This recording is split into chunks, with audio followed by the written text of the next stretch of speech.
Alright, today's surf craft project is the Japanese koinobori windsock. Inspired from the Japanese koi fish. These windsocks are used on May 5th, which is Children's Day, celebrated in Japan.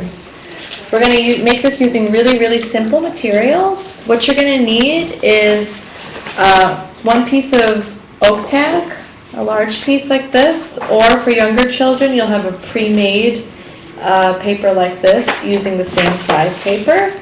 You're going to need a glue stick, long pieces of tissue paper.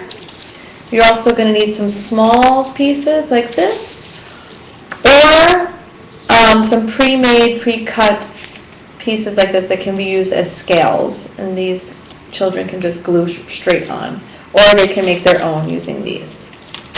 You're going to need crayons and markers, masking tape, scissors.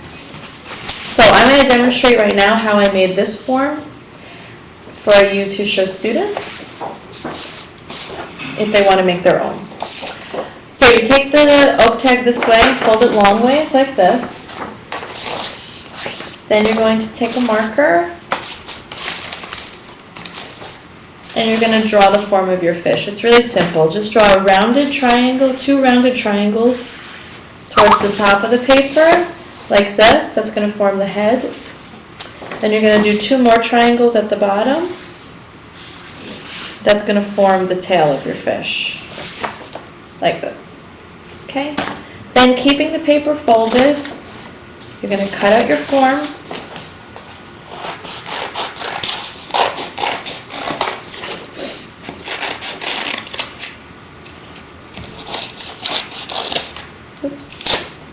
Oops. Careful.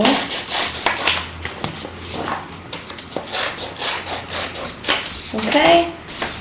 Here's my fish body. Then you're going to open it up like this, and now you're going to start adding details and decorating. So you need two eyes, one on each side. You can draw that however you want.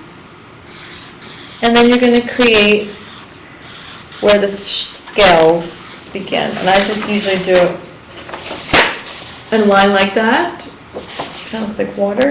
And then students at this point can either draw all their scales first and collage pieces inside, or they can just, if the piece is already cut or they want to cut their own pieces, they can just start gluing them on and decorating it how they want.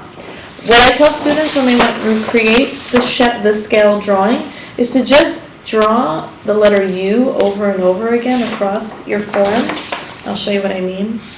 If you just repeat the letter U, you can get the effect of the scales. That's what I mean.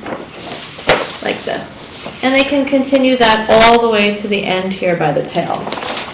What I did for my fish was I drew it in marker first.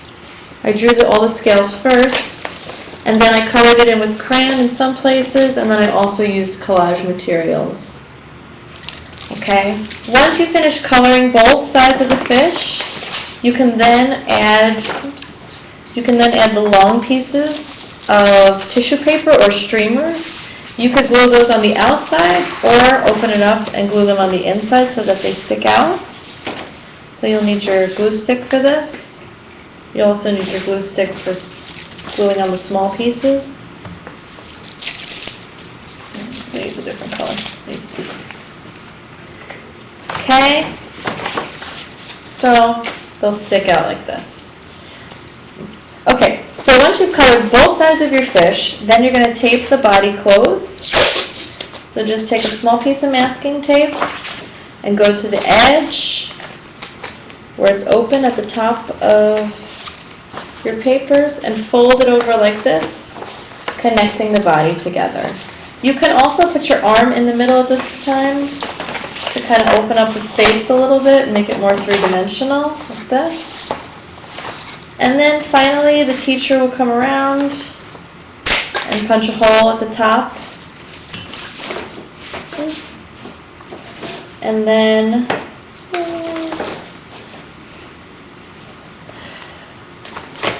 You can use a string, a longer one would be better. And put it through the top like this. And your windsock will be ready for hanging. An extension to this project is you can find driftwood or create a long pole out of connecting some craft sticks together and attach your fish that way. Traditionally in Japan, people hang their windsocks to a piece of bamboo and they hang it outside their house for the day of celebration. Okay, so your final project should look something like this, filled with color and able to go outside. Okay, enjoy.